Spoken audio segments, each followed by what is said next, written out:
శంఖము చేరి శైలతనయాస్తన దుగ్ధములానువేళ బాల్యాంక విచేష్ట తొండమున నవ్వలిచన్ గవళింపబోయి ఆ వంక కుచంబుగానక హైవల్లభుహారముగాంచి వేమృణాలంకుర శంకనంటడు గజాస్యుని కొల్దునభీష్ట సిద్ధికై పుట్టంబుట్ట శరంబునన్ మొలవ నంభోయాన పాత్రంబునన్ నెట్టంగల్గను గాళి కొల్వను పురాణింబందురంకొండి మీదట్టే వెంట చరింతు తత్సరణి నాకీవమ్మ యోయమ్మ మేల్పట్టున్నా కగుమమ్మ నమ్మితి జుమే బ్రాహ్మీ దయాంబోనిధి నమ శివాభ్యాం నవయౌవనాభ్యాం పరస్పరాశ్లిష్టవపుర్ధరాభ్యాం నగేంద్రకన్యాం వృషకేతనాభ్యాం నమో నమ శంకర పార్వతీభ్యాం గురుపాఠీనమవై జలగ్రహమవై కోలంబవై శ్రీనృకేసరి వై భిక్షుడవై హయాననుడవై ష్మాదేవతా భర్తవై ధరణీనాథుడవై దయాగుణ గణోదారుండవై లోకముల్ పరిరక్షించిన నీకు మృకెదను ఇలా భారంబు వారింపవే కృష్ణద్వైపాయనం వ్యాసం సర్వలోకహితే రతం వేదాబ్జ భాస్కరం వందే శమాది నిలయం మునిం అఖండమండలాకారం వ్యాప్తం ఏన చరాచరం తత్పదం దర్శితం ఏన తస్మై శ్రీ గురవే నమః. ఓం శ్రీ మహాగణాధిపతయే నమః. శ్రీ మహాసరస్వత్యై నమః. శ్రీ ఉమామహేశ్వరాయై నమః. శ్రీకృష్ణ పరబ్రహ్మణే నమః. శ్రీ గురుభ్యో నమః. మాతృదేవో భవ, పితృదేవో భవ, ఆచార్యదేవో భవ, అతిథిదేవో భవ. శ్రీ వినాయక శ్రీవాణి శ్రీలతల్లి శ్రీగిరితనయ శ్రీకంఠ శ్రీనివాస పంకజాసన మిముదొల్త ప్రస్తుతించి వ్రాయభూనితి భక్తితో పద్యములను గీతకారుడు నుడివిన గీత పైన. అందరికీ నమస్కారం. నా భగవద్గీత యూట్యూబ్ ఛానల్కి మీకందరికీ సుస్వాగతం. కిందటి భాగంలో మనం శ్రీమద్ భగవద్గీత 8వ అధ్యాయమైనటువంటి అక్షర పరబ్రహ్మ యోగంలో 12వ శ్లోకం వరకు తెలుసుకున్నాం. ఈ భాగంలో 13వ శ్లోకం నుంచి 20వ శ్లోకం వరకు తెలుసుకుందాం. అయితే ఈ అధ్యాయంలో ఇప్పటివరకు ఏం జరిగిందన్నది ఒకసారి మనం పునశ్చరణ చేసుకుని ఈ భాగంలోకి ప్రవేశిద్దాం. 8వ అధ్యాయం అక్షర పరబ్రహ్మ యోగంలో అర్జునుడు మొట్టమొదట ఇలా ప్రశ్నించాడు. ఓ పురుషోత్తమా, బ్రహ్మ అంటే ఏమిటి? ఆధ్యాత్మం అంటే ఏమిటి? కర్మ అంటే ఏమిటి? అధిభూతం అధిదైవం అని వేటిని అంటారు, అవి ఏవి అని అడిగాడు. ఇంకా ఏమడిగాడు? ఓ మధుసూదన, ఈ శరీరాన్ని అధిష్ఠించి శరీరాన్ని నియమిస్తూ ఫలాలనిచ్చేవారు ఎవరు? ఆయన ఏ విధంగా ఇందులో ఉంటాడు, ఈ శరీరంలో ఉంటాడు? అంతిమ సమయంలో మనోనిగ్రహం కలిగినటువంటి యోగులు ఏ ఉపాయంతో నిన్ను తెలుసుకుంటారు అని ప్రశ్నించాడు అర్జునుడు శ్రీకృష్ణ పరమాత్మని ఈ అధ్యాయం మొదట్లో. అప్పుడు శ్రీకృష్ణ పరమాత్మ ఇలా చెప్తున్నాడు.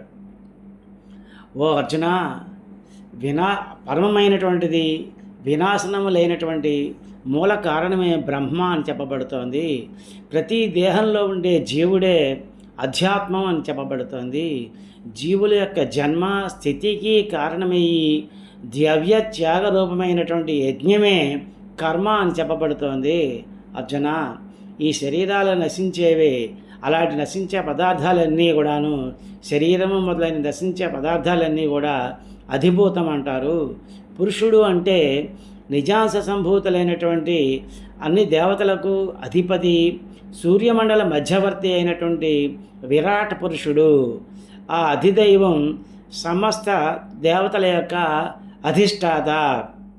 ఈ శరీరంలో అంతర్యామి రూపంలో ప్రకాశిస్తున్నటువంటి ఆ అధియజ్ఞాన్ని నేనే విష్ణువు అనేటువంటి యజ్ఞఫల ప్రదాతను అని చెప్పేసి చెప్పాడు. ఆ తర్వాత ఇంకా ఏం చెప్తున్నాడంటే, అవసాన కాలంలో ఎవరైతే నన్నే స్మరిస్తూ ఈ శరీరాన్ని విడిచి ప్రయాణం సాగిస్తారో అతడు నా భావాన్నే పొందుతాడు, అంటే ఆయన ముక్తినే పొందుతాడు. ఇందులో ఎటువంటి సందేహం అవసరం లేదు. అలాగే మరణ సమయంలో ఎవరెవరు ఏ దేవతా భావాన్ని కానీ అన్య విషయాలు కానీ నన్ను కాకుండా వేరే విషయాలపైన కానీ వేరే దేవతలపైన కానీ చింతన చేస్తూ ఆ శరీరాన్ని వదిలిపెట్టినట్టయితే అతడు ఆ దేవతల యొక్క రూపాన్ని కానీ అన్ని విషయాలని కానీ పొందుతాడు. కావున సర్వకాల సర్వావస్థల్లోనూ నీ బుద్ధిని అంతఃకరణాన్ని నా ముందే ఉంచి నన్నే పొందు, ఇందులో సందేహం లేదు. నీ మనసులో నన్నే స్మరిస్తూ యుద్ధం చేయి అర్జున. లే, అభ్యాసయోగంలో నియమింపబడి ఇతర విషయాల వైపుకు పోకుండా ఉండే చిత్తంలో జ్యోతిర్మయుడు ఉత్తముడు అయిన భగవంతుడిని నిరంతరం ధ్యానం చేస్తూ ఉన్నట్టయితే అటువంటి యోగి తప్పక భగవంతుడిని పొందుతాడు. సర్వజ్ఞుడు, సనాతనుడు, విశ్వనియంత, సూక్ష్మమైన ఆకాశాల కంటే సూక్ష్మమైనటువంటి వాడు, సర్వ ప్రాణి పోషకుడు, ఊహింపశక్యము కానిటువంటి రూపము కలిగినటువంటి వాడు, సూర్యునిలాగా నిత్యము ప్రకాశించేవాడు, అజ్ఞానాంధకారాన్ని తొలగించేవాడు, పారద్రోలేవాడు అయినటువంటి నన్ను ఎవరు స్మరిస్తూ ఉంటారో అటువంటి భక్తుడు అంత్యకాలంలో యోగబలం చేత భూమధ్యంలో తన ప్రాణాలను స్థిరంగా నిలిపి నిశ్చలమైన మనసుతోటి నన్నే స్మరిస్తూ దివ్య స్వరూపుడు పరమేశ్వరుడు అయినటువంటి ఆ పరమాత్మని చేరుకుంటాడు. వేదవిధులు ఏదైతే నాశనం లేదని పరబ్రహ్మని పలుకుతున్నారో, వైరాగ్య సంపత్తితో కూడినటువంటి యతీశ్వరులు ఏ దేనిలందు ప్రవేశిస్తున్నారో, దేనిని కోరి బ్రహ్మనిష్టని పొందుతున్నారో అటువంటి అక్షరమైన స్థానం గురించి నీకు సంగ్రహంగా చెప్తాను, విను. ఇంద్రియాలన్నింటినీ నియంత్రించి మనస్సును హృదయంలో నిలిపి భ్రూమధ్యంలో ప్రాణాన్ని నిలిపి ఆత్మయోగంలో వెలుస్తూ అని అక్కడ దాకా శ్రీకృష్ణ పరమాత్మ చెప్పాడు ఈ కిందటి భాగంలో. ఆ తర్వాత ఇంకా ఏం చెప్పాడనేది ఇప్పుడు ఈ భాగంలో చూద్దాం. ఓం శ్రీ పరమాత్మనే నమః. శ్రీమద్భగవద్గీత అథ అష్టమోऽధ్యాయః అక్షరపరబ్రహ్మయోగః. ఇప్పుడు 13వ శ్లోకం. ఓం ఇత్యేకాక్షరం బ్రహ్మ వ్యాహరన్ మామనుస్మరన్ యప్రయాతి త్యజం దేహం సయాతి పరమాం గతిం. శ్లోకం మళ్ళీ ఇంకొకసారి. ఓమిత్యేకాక్షరం బ్రహ్మ వ్యాహరన్ మామనుస్మరన్ యః ప్రయాతి త్యజం దేహం సయాతి పరమాం గతిం.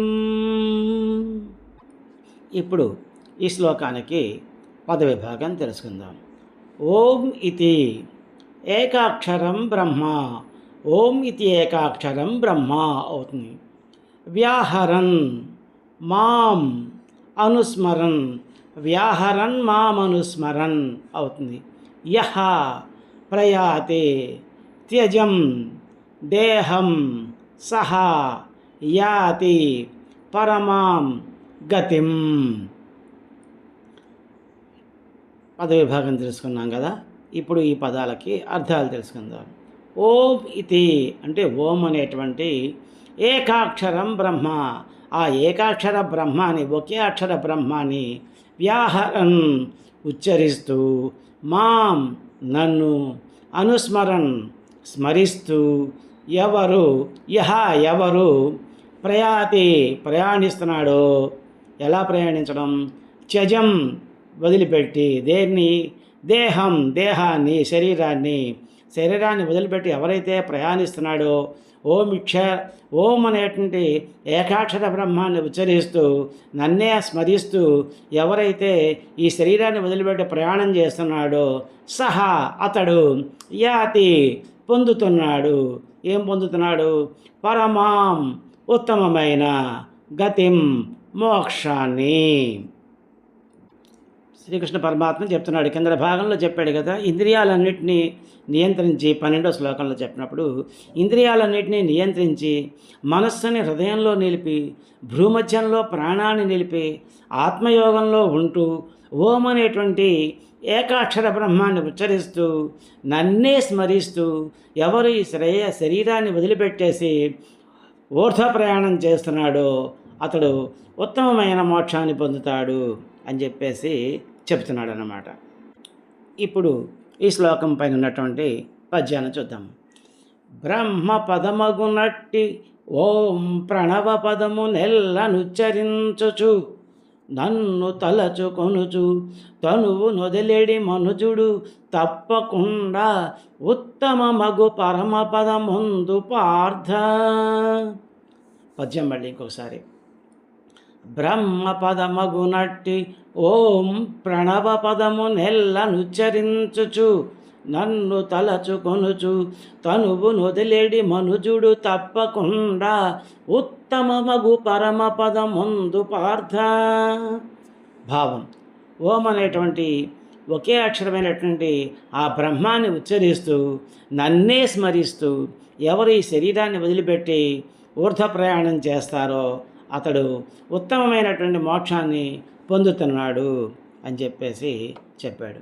ఆ తర్వాత ఇంకా ఏం చెప్పాడు అన్నది ఈ 14వ శ్లోకంలో చూద్దాం.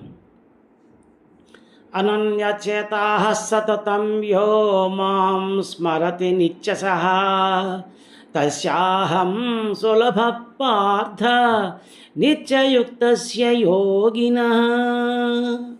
శ్లోకం మళ్ళీ ఇంకొకసారి.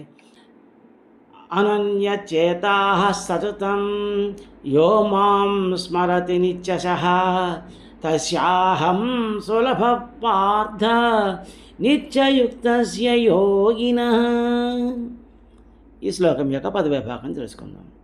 అనన్యచేతః సతతం యః మాం యో మాం అవుతుంది, స్మరతి నిత్యశః తస్య అహం తస్యాహం సులభః పార్థ నిత్యయుక్తస్య యోగినః.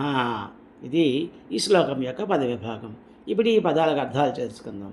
అనన్యచేతః అంటే ఏకాగ్రచిత్తంతో, సతతం ఎల్లప్పుడూ, యహ ఎవరు, మాం నన్ను, స్మరతి స్మరిస్తాడో, నిత్యశః ప్రతినిత్యము, ఏకాగ్రచిత్తంతో ప్రతి నిత్యము ఎల్లప్పుడూ నన్నే ఎవరు స్మరిస్తూ ఉంటారో, తస్య ఆ అహం నేను, అటువంటి అతనికి అహం నేను, సులభుడను, పార్థ అర్జున నిత్యయుక్తస్య సమాహిత చిత్తుడైనట, యోగినః యోగికి అంటే ఏంటన్నమాట, ఏకాగ్రచిత్తంతో ఎల్లప్పుడూ నిత్యం నన్నే స్మరిస్తూ ఉండేటువంటి ఆ యోగి, సమాహిత చిత్తుడైనటువంటి ఆ యోగి అనే యోగి ఎవరైతే ఉంటారో అతనికి నేను సులభంగా లభిస్తాను అర్జున అని చెప్పేసి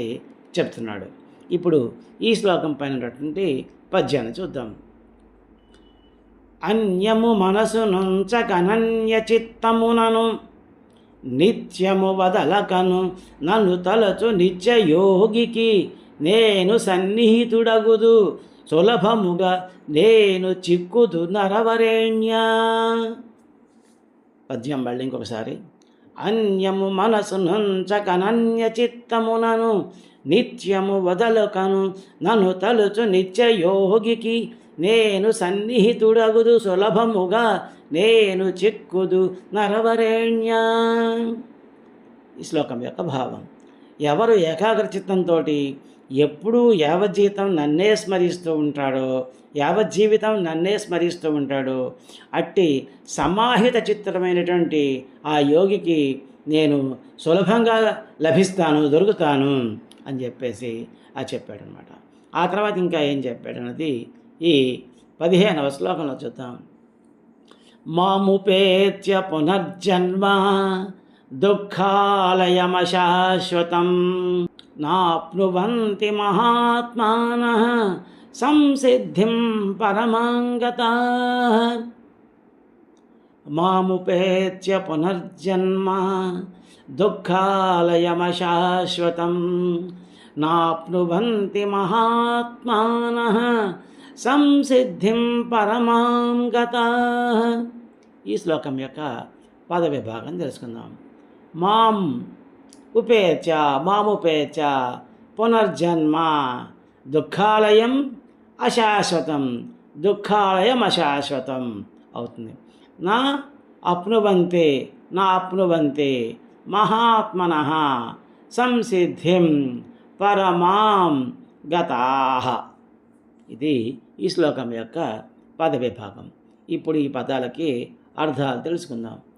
మాం అంటే నన్ను, ఉపేత్య చేరి, పునర్జన్మ మరి యొక్క జన్మను, దుఃఖాలయం దుఃఖ నిలయం, అశాశ్వతం అనిత్యమైనటువంటిది, నా ఆప్నువంతే పొందరు ఎవరు, మహాత్మనః మహాత్ములు, సిద్ధిని మోక్షాన్ని, పరమాం సర్వోత్తమమైన అంటే ఉత్కృష్టమైన, గతా పొందిన అంటే ఏంటన్నమాట, ఎవరైతే నన్ను చేరుకుంటారో, గొప్ప గొప్ప మహాత్ములు మోక్షాన్ని నన్ను చేరుకోవడం అంటే ఆ ఉత్తమమైనటువంటి ఆ మోక్షాన్ని ఎవరైతే పొందుతారో అటువంటి వాళ్ళు మళ్ళీ దుఃఖ నిలయము, అశాశ్వతము అంటే అనిత్యము అయినటువంటి పునర్జన్మని తిరిగి పొందరు.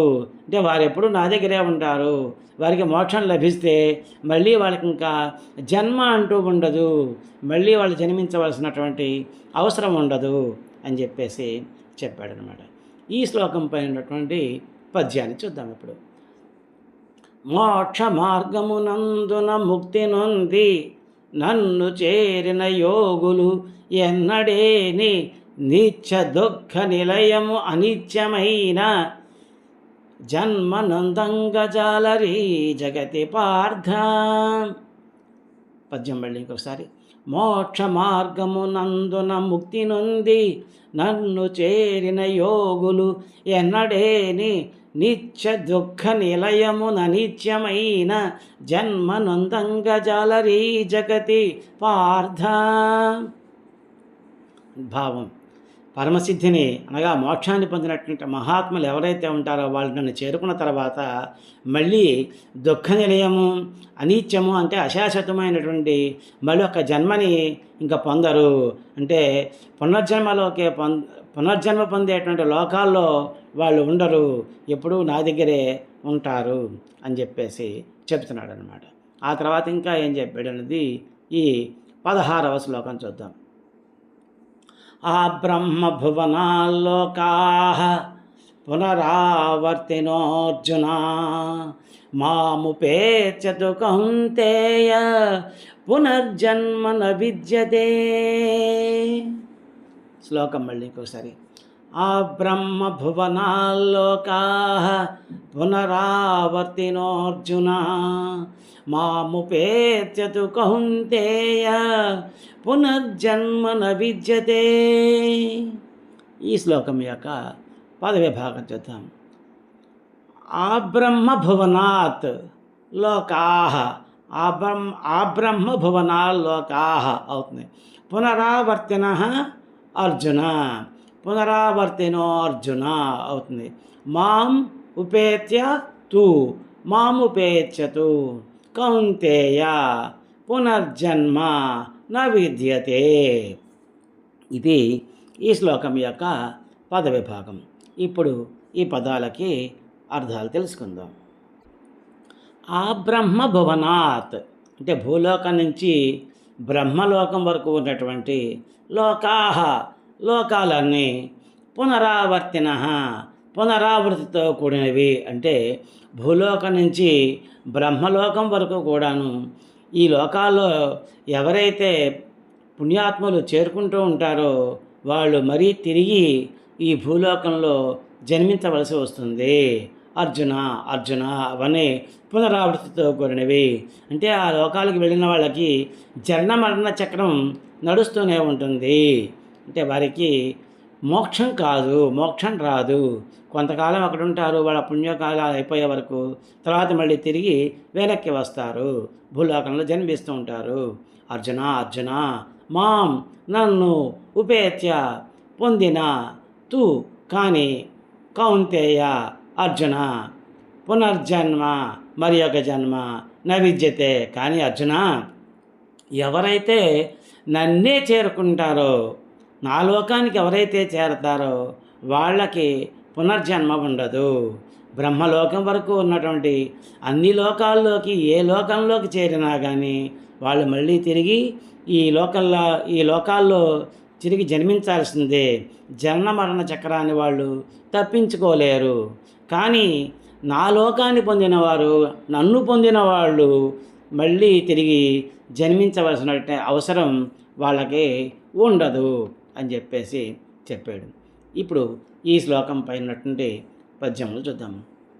బ్రహ్మలోకము మొదలు భువనములెన్ని చేరినా తిరిగి భువి చేరవలయు, నన్ను పొందిన ఎంతను నరులు మరల భూమిని తిరిగి జన్మను పొందరెప్పుడు. పద్యం మళ్ళీ ఇంకొకసారి. బ్రహ్మలోకము మొదలు భువనములెన్ని చేరినా తిరిగి భువి చేరవలయు, నన్ను పొందిన ఎంతను నరులు మరల భూమిని తిరిగి జన్మను పొందరెప్పుడు. భావం: అర్జున, భూలోకం నుంచి బ్రహ్మలోకం వరకు ఉన్నటువంటి లోకాలన్నీ పునరావృతితో కూడినవి.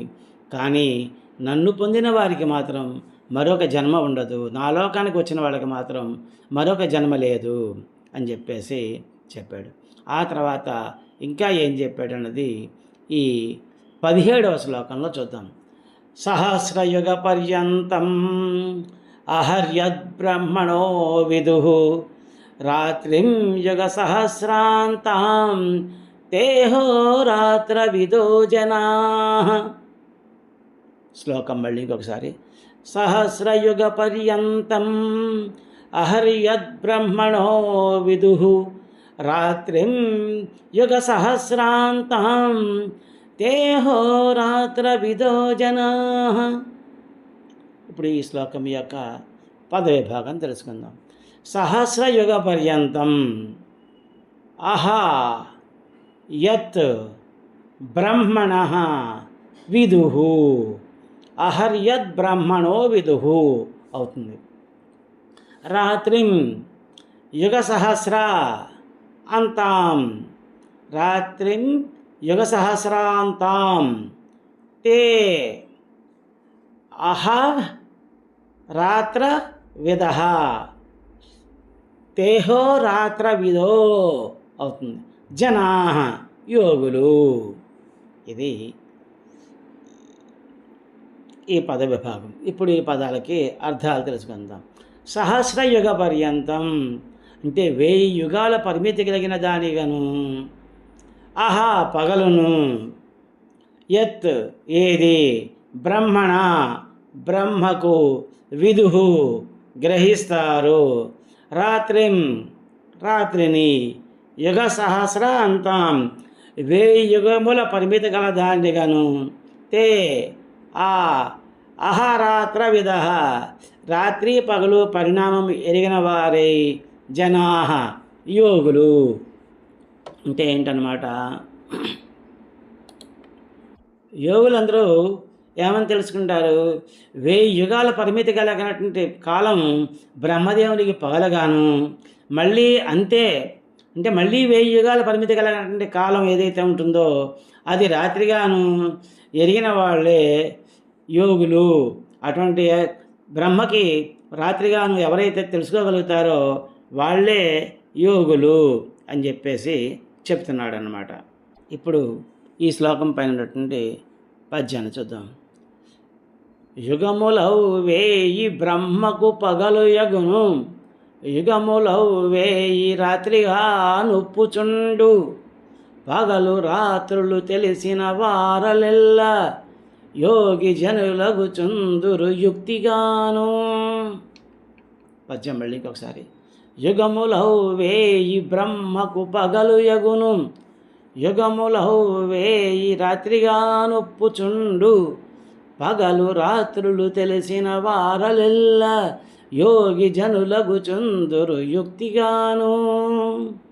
ఈ యోగీశ్వరులందరూ ఏం తెలుసుకుంటారంటే 1000 యుగాల పరిమితి గల ఈ కాలం ఏదైతే ఉంటుందో అది బ్రహ్మదేవునికి పగలగాను, మళ్ళీ అంతే అయినటువంటి కాలాన్ని రాత్రిగాను బ్రహ్మదేవునికి రాత్రిగాను ఎరిగిన వాళ్ళు ఎవరైతే ఉన్నారో వాళ్ళే పగలు రేయి అంటే అయినటువంటి తత్వాన్ని తెలుసుకున్నవాళ్ళు.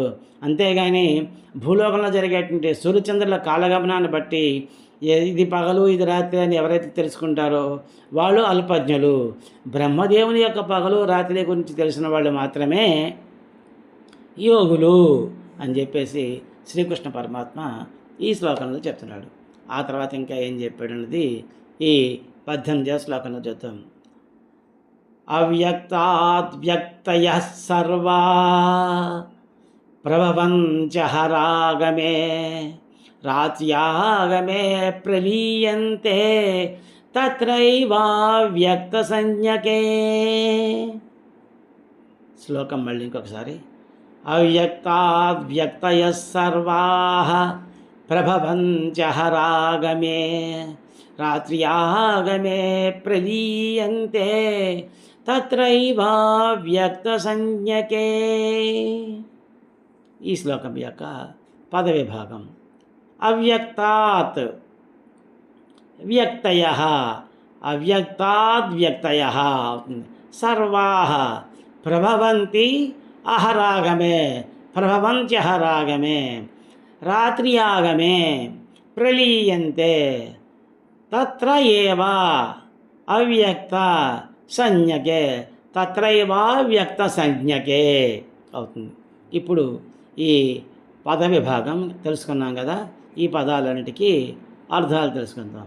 అవ్యక్తాత్ అంటే అవ్యక్త నుంచి కార్యం యొక్క అవ్యక్తమైన కారణం అవ్యక్త రూపమైన కారణం నుంచి వ్యక్తయ చరాచర వస్తువులు అంటే అప్పుడు ముందు చెప్పారు కదా పరాప్రకృతి అని ఉంటుందని చెప్పేసి, దానిలో నుంచి ఆ అవ్యక్తమైనటువంటి పరాప్రకృతిలోంచి వ్యక్తయ చరాచర వస్తువులు సర్వాహ అన్నీ అంటే ప్రాణులన్నీ కూడా ప్రభవంతి జన్మిస్తున్నాయి. ఎప్పుడు అహరాగమే బ్రహ్మ యొక్క పగల కాలంలో అంటే 1000 యుగాలు పర్యంతము కాలము ఏదైతే ఉంటుందో అది బ్రహ్మకి పగల కాలం అని చెప్పేసి కింద శ్లోకంలో చెప్పారు కదా. ఆ పగటి కాలంలోనే ఈ అవ్యక్తమైనటువంటి పరాప్రకృతి నుంచి ఈ చరాచర జగత్తంతా కూడాను ఉత్పన్నం అవుతుంది, జన్మిస్తూ ఉంటుంది. రాత్రి ఆగమే బ్రహ్మ యొక్క రాత్రి కాలంలో మళ్ళీ ఆ 1000 యుగాలటువంటి రాత్రి కాలంలో ప్రలీయంతే విలీనమవుతున్నాయి. ఎక్కడ తత్రయేవ దాని అంతే అంటే ఆ అవ్యక్త సంజ్ఞకే అవ్యక్త కారణంలోనే అవ్యక్తమనే కారణంలోనే మళ్ళీ ఆ పరాప్రకృతిలోనే అవన్నీ ఆ జీవాలన్నీ కూడాను మళ్ళీ విలీనమైపోతున్నాయి అని చెప్తున్నాడు. అంటే ఏంటన్నమాట, బ్రహ్మ తన యొక్క పగల కాలంలో అంటే 1000 యుగాలు ఏదైతే పగల కాలంగా నిర్ణయింపబడిందో ఆ బ్రహ్మదేవునికి ఆయన యొక్క పగల కాలంలో ఆయన సృష్టి కార్యక్రమాన్ని జరిపిస్తాడు. ఆయన యొక్క రాత్రి సమయంలో ఆ సృష్టి కార్యక్రమం జరగదు కాబట్టి ఆ ప్రాణులన్నీ కూడాను తిరిగి ఆ అవ్యక్తంలోనే చేరిపోతాయి అని చెప్పేసి చెప్తున్నాడు అనమాట. ఇప్పుడు ఈ శ్లోకం పైన ఉన్నటువంటి పద్యాన్ని చూద్దాం.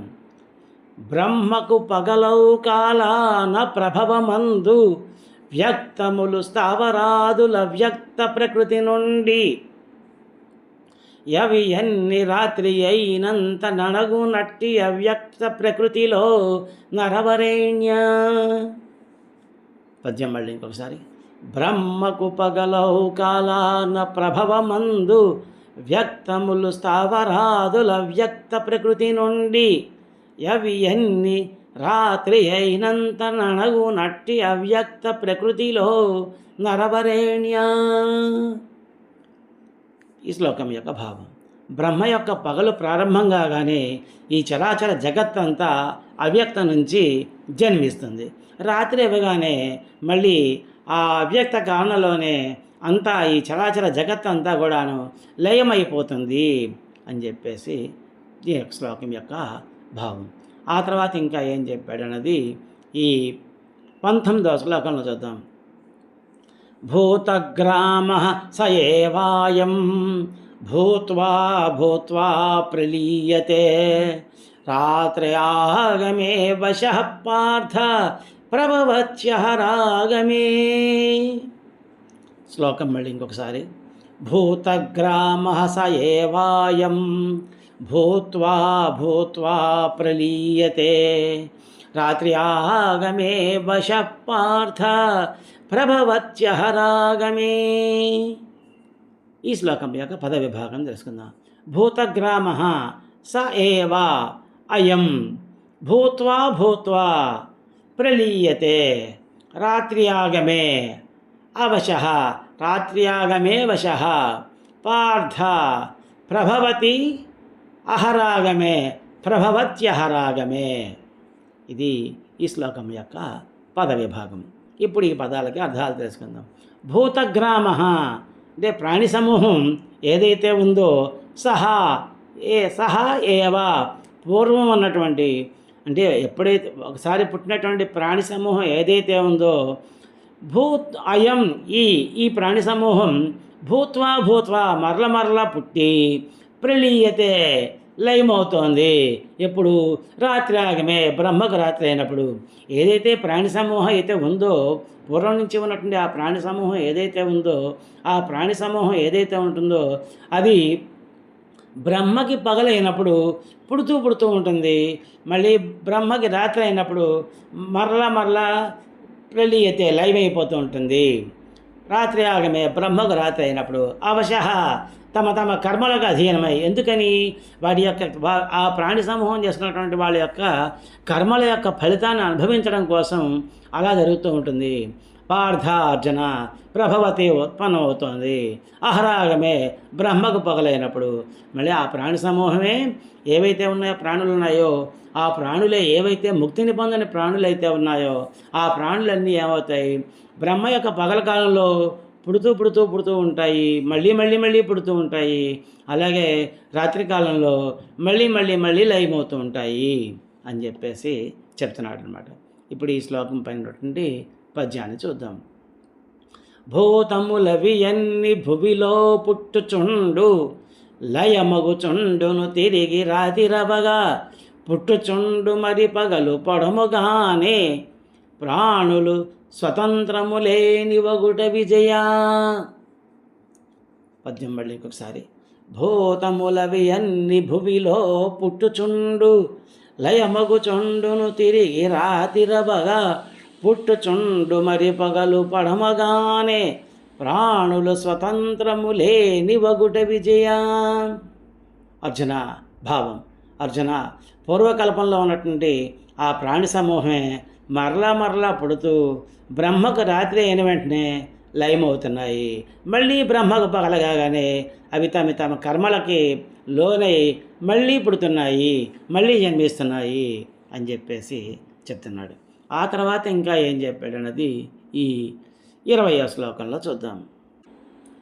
పరస్తస్మాస్తు భావోన్యో వ్యక్తో వ్యక్తాత్ సనాతనః యాస సర్వేషు భూతేషు నశ్యత్సు న వినశ్యతి.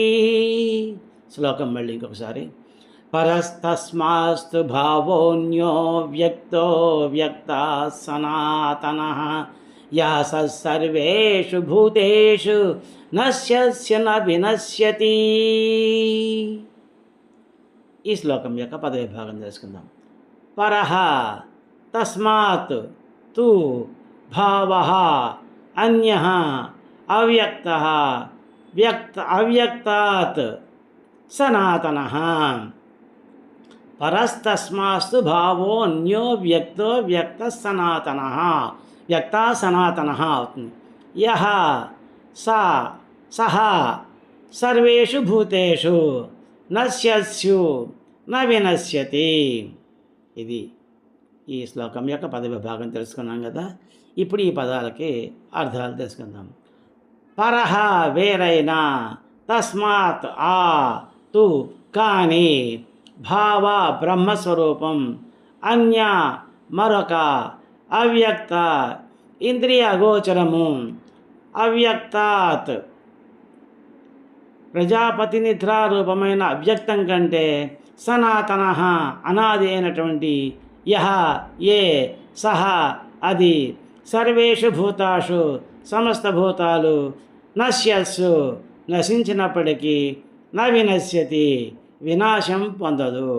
అంటే ఏం చెప్తున్నాడు అనమాట, ఆ అవ్యక్తం కంటే పరమ విలక్షణమైనటువంటి ఒక సనాతనమైనటువంటి అవ్యక్త భావం ఏదైతే ఇంకోటి ఉందో అదే పరమపదం. ప్రాణులన్నీ నశించిన ఆ బ్రహ్మస్వరూపం నశించదు అని చెప్పేసి చెప్తున్నాడు అనమాట. ఏం చెప్తున్నాడు అనమాట, ఆ అవ్యక్త రూపం కన్నా అగోచరమైనటువంటి వేరే ఇంకో నిద్రా రూపమైన అవ్యక్తం కంటే అనాథమైనటువంటి ఇంకొకటి ఏదైతే ఉందో అవ్యక్త రూపం, ఆ పరమ పరమ పవిత్రమైన పరమ పదమైనటువంటి రూపం, ఆ రూపము ఏది మిగతావని నశించినప్పటికీ కూడాను అది ఎప్పటికీ వినాశం పొందదు, దానికి నాశనం లేదు అని చెప్పేసి చెప్పాడు అనమాట. ఈ శ్లోకం పైనటువంటి పద్యాన్ని చూద్దాం. అట్టి అవ్యక్త ప్రకృతి కన్నన్యమైన శ్రేష్టమవ్యక్తమొక్కటి చెలగుచుండు నది శాశ్వత బ్రహ్మము నాశరహితమది నాశరహితమన్ని జీవులు నాశనమైన గాని. అట్టి అవ్యక్త ప్రకృతి కన్నన్యమైన శ్రేష్టమవ్యక్తమొక్కటి చెలగుచుండును అది శాశ్వత బ్రహ్మము చలగుచుండునది శాశ్వత బ్రహ్మము నాశరహితము అన్ని జీవులు నాశనమైన గాని నాశరహితమన్ని జీవులు నాశనమైన గాని. అట్టి అవ్యక్త ప్రకృతి కన్నన్యమైన శ్రేష్టమవ్యక్తమొక్కటి చెలగుచుండునది శాశ్వత బ్రహ్మము నాశరహితమన్ని జీవులు నాశనమైన గాని. అర్జునుడికి చెప్తున్నాడు అర్జున, ఆ అవ్యక్తం కంటే పరమ విలక్షణమైనటువంటి సనాతనమైనటువంటి ఇంకొక అవ్యక్త భావం ఉంది. ఆ అవ్యక్త భావమే పరమపదం. ప్రాణులన్నీ నశించినా కూడా ఆ పరమపదం, ఆ బ్రహ్మస్వరూపం నశించదు అని చెప్పేసి చెప్పాడు. ఈ భాగంలో ఇంతవరకు తెలుసుకున్నాం. వచ్చే భాగంలో మరికొన్ని శ్లోకాలు తెలుసుకుందాం.